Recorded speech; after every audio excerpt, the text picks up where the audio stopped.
There are some studies that suggest that anxiety is a risk factor for conversion from MCI to dementia, but this has not been replicated in all studies, so there's a lot of debate still about that. I suspect it's a little bit of both.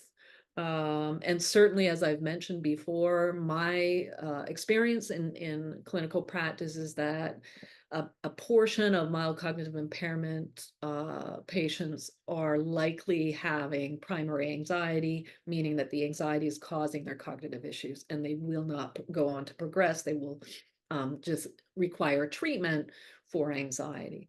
So obviously, the assessment and treatment protocols for these different types of groups may differ, and the resources needed may differ.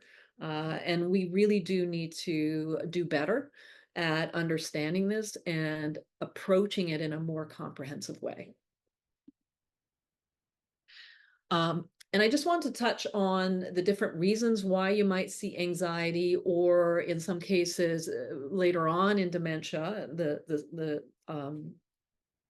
stages of dementia, you might see it expressed in agitation. But some of the reasons there might be anxiety in a dementia patient, someone diagnosed with dementia, whether it be Alzheimer's disease or some other form of dementia, might be because they're tired or in pain. If they're experiencing hallucinations, that can create agitation or anxiety.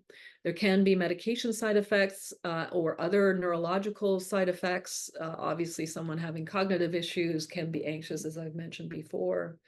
It's important to understand history of trauma, just because, as I've said, if you've been placed in a nursing facility and someone looks like someone that traumatized you, it would be helpful to know that in your care.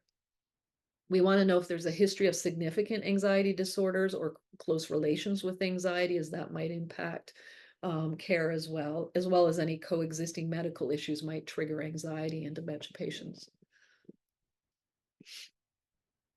And you might see it different, the symptoms present themselves differently in patients with dementia. And as you look through these symptoms, you might wonder to yourself or think to yourself, these symptoms are symptoms of dementia, or could be. So yes, it's very difficult to distinguish, particularly as dementia stages go on, like as we're going to more severe stages of the disease. But what we're looking for is their avoidance of social situations that they might have engaged in before, increased irritability and agitation or restlessness. You'll see maybe sudden onset of wandering or repetitious behavior, muscle tension, not sleeping well. As I said, all of these symptoms may look or mimic just the symptoms of dementia. So the challenge is always distinguishing whether this is related to some underlying anxiety as well. Often it's a matter of treating that anxiety, typically with medication, to see if that has benefit.